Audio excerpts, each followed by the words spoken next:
Alrighty, let's jump into it. Good afternoon, everyone. Thank you for joining the Texas Broadband Development Office in the 5th of 8 webinars that will detail the subgrantee selection process for the Texas Broadband Equity Access and Deployment, or BEAD program. I'm Erin Bennell, Senior Broadband Program Coordinator here at the BDO, and throughout the presentation, I will be joined by John Wilkins, a member of our team helping to implement the program. If you have questions throughout the presentation, please submit them in the chat. If you are unable to use the chat, please email your questions to broadband@cpa.texas.gov. One of our team members will be monitoring the inbox and will add questions to the chat throughout the presentation. We will be sure to answer all submitted questions at the end of the webinar. As a reminder, this webinar will be recorded and posted to the BDO website for future use. In this presentation, we will be reviewing core components of project costs, including reference prices, affordability, fixed amount subawards, and the letter of credit requirement. But first, we will review the basics of the BEAD program. Funded by the Infrastructure Investment and Jobs Act, the BEAD program is a $42 billion federally funded program aiming to get all Americans online. Texas was allocated $3.3 billion in BEAD funding to achieve 3 goals. 1, achieve universal broadband access and quality service. 2, augment deployment projects by increasing broadband subscriptions through affordability and adoption strategies. And 3, design, build, and run an efficient, compliant, and competitive grant program. The vision for Texas's BEAD program is to improve quality of life and promote economic growth by enabling fast, reliable, and affordable broadband connectivity for all residents and businesses of Texas. The Texas BEAD program is a multi-year program with several detailed steps. As of today, the BDO has received approval of its initial proposal, volumes 1 and 2, which are available on the BDO website for review. The BDO has also completed steps for the BEAD challenge process and is waiting for approval from NTIA on the final list of eligible locations. For the focus of this webinar, we will be looking at the subgrantee selection process, which is planned to begin in spring of 2025. The subgrantee selection process can be broken down into several steps, beginning with pre-registration through the final analysis and public comment period. On March 17th, the BDO kicked off the pre-registration process, allowing applicants to submit qualification materials before the release of the Notice of Funding Availability, or NOFA. Pre-registration is still open. To register, please visit register.broadband.texas.gov to review provided guidance and submit your application. The next milestone is planned for Thursday, May 15th, with the release of the NOFA, which will officially start the subgrantee selection process. Today, we will be focusing on rounds 1 and 2 submission and scoring phases of the program. The BDO will be hosting 2 webinars to cover project costs. Today, we will be focusing on the topics listed on the left side of the screen, and topics listed on the right side will be covered in the next webinar on Wednesday, April 26th at 1 p.m. The topics are subject to change and may be updated based on questions today. So with that, let's dive into reference prices. Reference prices are intended to help applicants by providing a point of comparison to position their applications as well as ensure the funds are allocated efficiently. Additionally, reference prices will be considered in scoring. Before I jump too far, John, I do want to invite you to add any additional commentary. Sure. Hey, Erin. Really just 2 core things to say about reference prices. First, most importantly, the reference prices associated with a given PAU are not a funding cap. As the process plays out, depending on the applications that the state receives and the way the overall program progresses, it's entirely possible that some BEAD awards will be for above these reference prices. They are only used for one thing, and Erin already touched on it. They are used to score the BEAD outlay request associated with an application in our main round 1, round 2 process. And just to really say why we have to do it this way, because Texas is going to provide the flexibility for you to combine multiple PAUs into a single application, if that's the best project proposal for you, we just need an objective way to compare applications that may share some but not all project area units. And so what these reference prices are just a reasonable estimate of the cost of doing the deployment project in the PAU. We're going to use the cost quest data that's been provided to all the states by the NTIA. And the point is that way at least we'll have a fair comparison so that if PAU A, an application that asks for $5,000 a location, can be fairly compared to an application that includes A and B, and PAUB maybe has a different cost per location. We're just going to use this as a standard normalized way to assess scores, especially for applications that have different combinations of PAUs. So we're going to give you some examples of how that scoring works in the next 2 pages, but just remember the first thing I said. It is not a funding cap. It's just the way that we're going to try to fairly evaluate different applications in our main rounds. Thanks, John. Like John said, the BDO will define a reference price for each project area unit and share those reference prices publicly by at least the start of the application period. We may be able to release it earlier, but by May 15th, they will most definitely be available.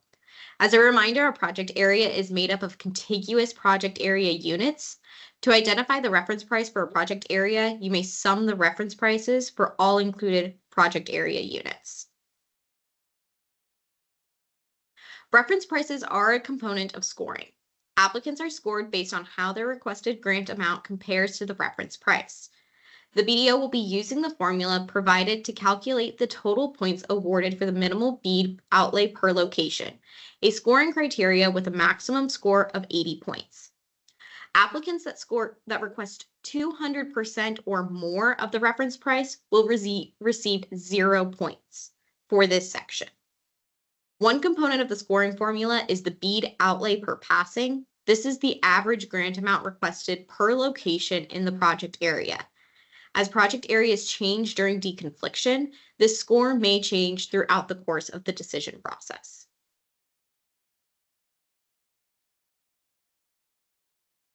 So just to play out the formula, John and I will walk you through a few examples. John, I'll let you go ahead and get started. Okay. Well, we have some nice algebraic equations on the slide here, but I'll just start with the very simple way this works. The BEAD outlay score under the Texas program, there's a maximum of 80 points. If your BEAD request in the application is exactly equal to the reference price that the state sets, you will get 40 points. So that's what the top row shows. If your outlay request per passing is $100 and the reference price per passing is $100, 100 over 100 equals 1. So 80 minus 40 equals 40. And then it's essentially just a straight linear scale, either up or down. If you ask for above the reference price, which you are allowed to do, your points go down. If you ask below the reference price, your points go up. And so the 2 examples there lower on the screen show that. And actually, let me just, before we leave this slide, reference something that the previous slide mentioned, and then this slide I think will highlight to those of you that are doing math in your head here.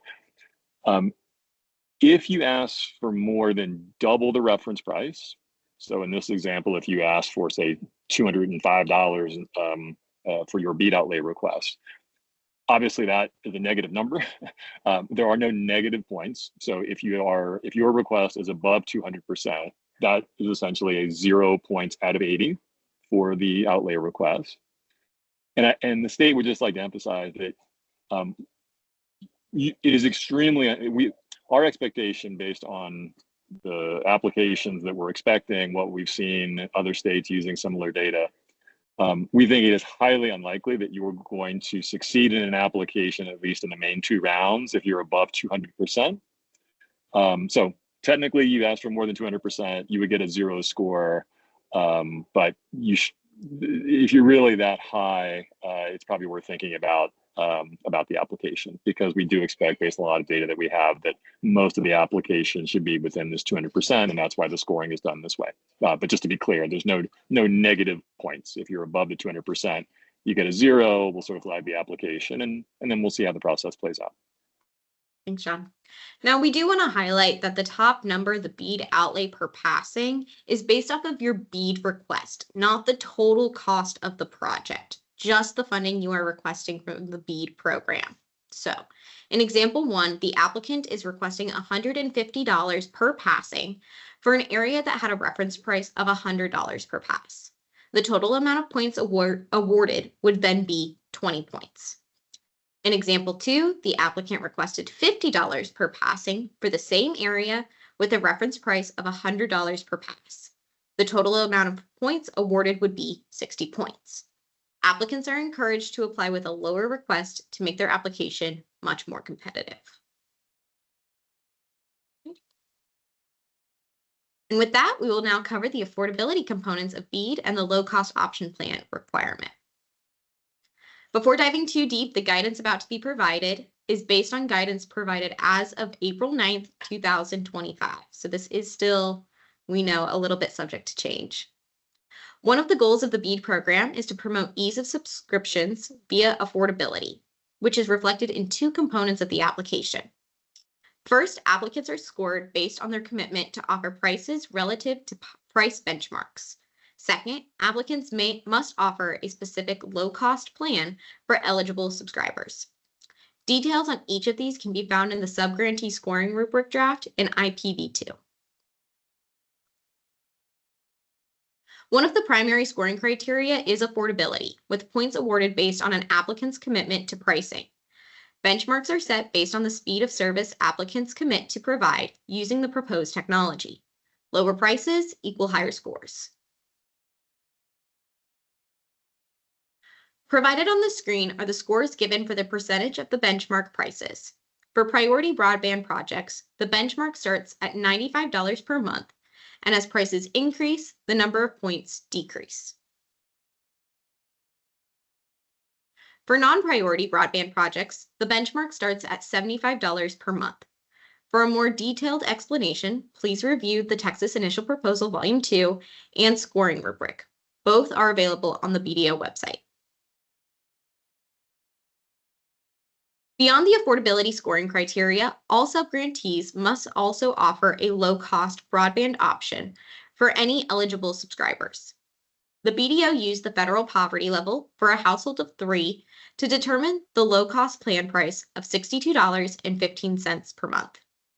The BDO will update this price yearly to reflect changes to the poverty level in Texas. There are certain conditions. Aaron, I was just gonna just as you're going through low cost plan, just for clarity, the low cost plan is not a scored element. The scoring is the prior slide that Aaron walked through. So low cost plan is not scored. It is just a requirement to all subgrantees under the current NTI rules, which means that essentially, if you're successful, this low cost plan commitment would be in your subgrant agreement, but it is not a scored element of the application. Thanks, Sean. There are certain conditions of the plan. It must meet upload speed, download speeds of at least 100 megabits over 20 megabits per second, and latency requirements of 100 milliseconds.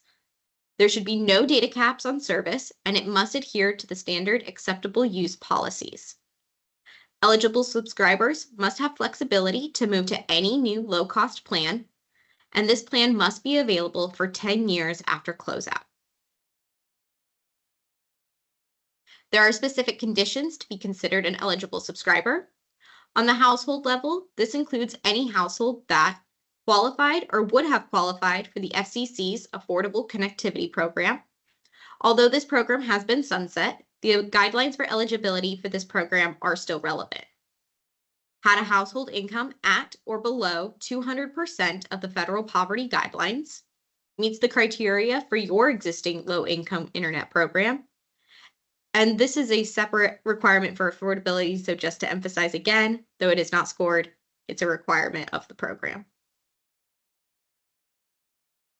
Eligible subscribers also include households in which any member of the household receives any of the listed benefits, including tribal-specific assistance programs, has been approved for benefits under the school lunch or breakfast program, or is enrolled in a school or district that participates in the CEP, the Community Eligibility Provision, or if someone has received a federal Pell Grant.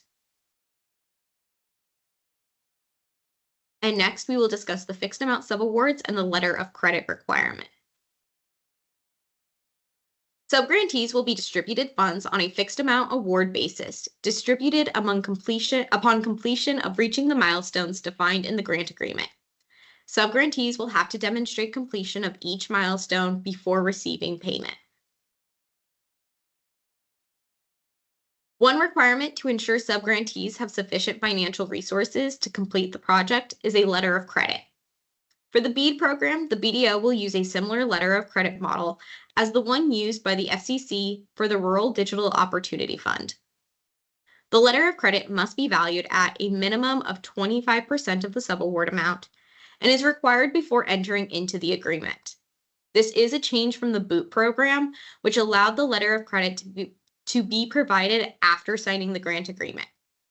At the time of application, applicants will be asked to certify their commitment to meet this requirement. A letter of credit is not required at the time of application. An applicant may receive a waiver for the following circumstances. 1. A subgrantee may use a credit union insured by the National Credit Union Administration, and the portion requiring use of a bank may be waived. A subgrantee can opt for a performance bond instead of a letter of credit. And there is also a potential waiver for an alternative initial letter of credit or performance bond if funding is issued on a reimbursable basis for periods of no more than 6 months. And the video will definitely provide additional information about this. Sorry, John. Right. I was just on that last point. Folks may be just wondering. The primary grants will be fixed subaward with milestones, as Aaron said. And what you will see is Texas will implement a model where if the time between your milestones is more than 6 months, there will be a mechanism where you can essentially make an interim milestone request on a 6-month basis, which is essentially how the federal NTIA waiver rules work. And so essentially we're going to allow applicants to take advantage of both of those NTI provisions by sort of having a combined approach that allows both. Thanks, John. The BDO will be hosting 3 more webinars to discuss topics related to subgrantee selection and the application process. As a reminder, pre-registration is now available. Applicants are encouraged to log in and get familiar with the application portal before the start of the round 1 application period and submit forms 1 and 2 or pre-registration forms. After this, we encourage you to attend the remaining subgrantee selection process webinars. Also, please regularly check for updates in the Texas BDO newsletter and on the Texas BDO website. Please sign up for the BDO mailing list to get updates on the final list of eligible BSLs once it is published. Additional information can be found on the website, including the initial proposal, Volume 2. You can also find the previous webinars covering other parts of the subgrantee selection process on the BDO website. And finally, additional details and guidance on the forms for pre-registration can be found in the Texas BEAD application guide, which is available on our registration portal. With that, we will take your questions. If you are experiencing any issues with the chat, please email us at the email provided on the screen. We already have a couple of questions in the chat for you. We'll start with, have we determined how providers will be qualifying folks to participate in the low-cost plan? This provider had planned to use the ACP, but since that's gone, he understands the rules, but what is the mechanism to apply them? We are still investigating options and looking for guidance from NTIA on what that verification process is going to end up looking like. We still have a little bit of time before the program goes into full effect and funding goes out the door. So we're still working on it. And as we get that information and guidance from NTIA, we'll be sure to share it with you all. Thank you, Erin. And we have another one. Will there be a 10% letter of credit option for Texas BEAD? I believe we said there was a 10% decrease. Sorry, John, go for it. Well, yeah, right. So that that was that very last point on the letter of credit slide. So just as probably folks are aware, or I'm sure the question is aware of this, that NTIA made available a letter of credit waiver option that allows the letter of credit to only be 10% of the grant amount, as long as the reimbursement or the disbursement period is no more than 6 months at a time. So Texas does intend to make that option available. And that's what I was saying on that prior slide, that basic disbursement in Texas will be based just on fixed milestones, based on percentage of the build that's completed. If you're doing, say, a larger build and the time between milestone 1 and milestone 2, or milestone 2 and milestone 3 is more than 6 months, there will be a mechanism where at month 5, day 30, you will be able to submit essentially an interim kind of a prorated request that essentially allows us to say that we are therefore complying with the NTIA requirement that is 6 months at a time to make that 10% option available. And we will be providing additional guidance on what that looks like as we get closer to that part of awarding and subgrantee selection and everything like that. If you would like to read the official guidance from NTIA, that is available on their website. Thank you, Erin. I don't see any other questions I just got one from the BDO inbox. We pre-applied for BEAD prior to April 4th. What is the timeline for curing for our application? We are working through those right now, making notes and writing up our edits to send your way. We're hoping to get those out probably in the next 2 to 3 weeks, so you can start working through those curing comments. And this will probably be done on a rolling basis, so 2 to 3 weeks, 3 weeks being the long end, 2 weeks being the shorter end. Just depends on when your application was sent in. So Erin, we've got another question. When will the map be available for PAUs and locations? We are also working on finalizing the PAU map. We're hoping to have that available before May 15th. However, our plan is to have the preliminary final list of locations, still pending NTIA approval, available for the public to review this Friday. So stay tuned for the release of that map. It'll be available on the pre-registration page. Yeah, Erin, I'll just add one thing. I mean, we are very well aware of the fact that applicants need to have a view of that map. They need to have a view of the reference prices. As Erin said, we're getting our final challenge list results approved by NTIA. So we're very well aware that applicants need that information sooner, not later. So we're working on it. It'll be available before May 15th. And we're going with all speed that we can, given the way the federal process works. That being said, the base of all projects will be census tracts. There might be some modifications to census tracts. So if you want to start seeing what project areas are available, start with the census tract list, which is available to everybody. And the list or the locations will become available on Friday. We have a follow-up question about communication regarding the curing for those application documents. Will that be via email or through the portal? Through the portal, you'll receive an email notification letting you know your curing has become available, but all edits, all comments will be done through the portal. And of course, if you have questions about the comments that are left for you, you are more than welcome to reach out to our help desk at txhelpdesk@ready.net. Okay, Erin, where do we find the census tracts? They should be available via the census. That one, I actually do not know where the exact location of the census tract maps are. I kind of forgot about that. John?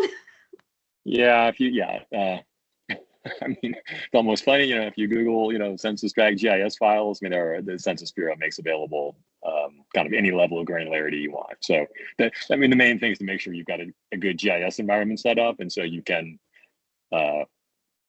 overlay your location level layer with a census GIS tract boundary layer. So it's all public. It's all out there. Is there a mechanism as to how reference pricing was established, included in IPv1 or 2? If so, could you point us to that? And then as a follow-up, how does that play into high cost? Right. So the mechanism of reference pricing, or the specific formula and process that we're using to set the reference price, is not listed in IPv2 or IPv1. I believe we make a mention of reference prices, that is something we will be implementing within IPv2, specifically in the scoring rubric section. How this plays into high cost is the reference price is not the cap. It is not the extremely high cost threshold. There is still going to be range from that 200% of the reference price to the extremely high cost per location threshold. We just needed a way to ground the scoring process based off of the funding requested and find a way to make that competitive. So the high cost threshold will still be decided after we receive all applications. John, anything to add? Yeah, I would just add, I mean, by far the most important element is that those reference prices will be public. You will know what they are. And as we've touched on now on this session, they're only used to evaluate the relative strength of offers for the same area. So therefore, I mean, obviously this is a complex topic. Economics are very complex. Texas is a big state. To whatever extent the reference price for a given area, maybe it's set a little lower than it should be if you did a different kind of analysis. It'll all just work itself out in the process then, right? In other words, if relative to some version of, well, it really should have been lower, then that'll just mean that all the applications will be a little bit higher. And remember, the way you win a BEAD grant is not having the highest score possible, it's by having a higher score than anybody else. So again, it's a public benchmark. You'll know what it is. You'll know what you're shooting for. You'll be able to understand how your score works. And, you don't have to be a perfect score. You just have to be faster than the applicant that's right behind you. Thanks, John. Excellent. We've got another question, Erin. Will the BDO be distributing a shapefile for all eligible PAUs once decisions about dividing the census tracts have been made? It is not our intention to release a shapefile. The map will we will have a visual stagnant map that shows all of the PAU boundaries, as well as the locations and where they are located. The CSV file that contains all eligible locations will mark whether or not it's in a subdivided or a non-subdivided census tract, and then which side of the boundary it is.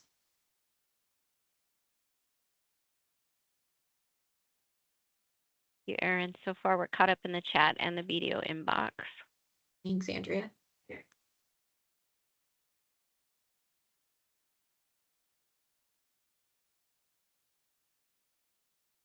Okay, we've got another question. Will the BDO require an all fiber application or project proposals even if the applicant's real proposal is not all fiber? We will not be requiring applicants to submit all fiber applications. We want you to submit your true project and the technology that you are feasibly able to provide to those areas. So please be 100% honest with us about what technology you will be providing to those locations. I think where confusion might come from is the candidate pools, which are outlined in Initial Proposal Volume 2. All end-to-end fiber projects below the high cost threshold are automatically placed in candidate pool 1, which we then go through to see if they are viable and to award them based off of that positioning. Granted, candidate pool 1 still has its own deconfliction process that it has to go through. And once candidate pool 1 is over, hybrid and other reliable technologies make their way through. Again, please refer to Initial Proposal Volume 2 or our last webinar recording, which walks through that candidate pool process. Can you submit, sorry, Erin, can you submit multiple PAUs in an application and if so, they need to be contiguous? Do they need to be contiguous? Yes, you can submit multiple PAUs in one application. They do have to be contiguous. For the purpose of the BEAD program, that means corners or edge touching and no isolating an eligible project area unit by building a block around it, by jumping over it, anything like that. They all have to be connected. We do have additional guidance on what contiguous means for the purpose of the BEAD program in our previous webinars. So please, I encourage you to go back and watch those videos. It makes a little bit more sense when you see the visuals. Can you clarify what you mean by end-to-end fiber project? Does wireless backhaul and fiber to the home count as end-to-end? No, it has to be a fully fiber project. That is end-to-end, no fixed wireless, no other form of technology. And that brings us to our end of our 5th webinar. Thank you all so much for coming. We really appreciate it. Hope to see you all in 2 weeks for our 6th webinar covering project costs again. Thank you all.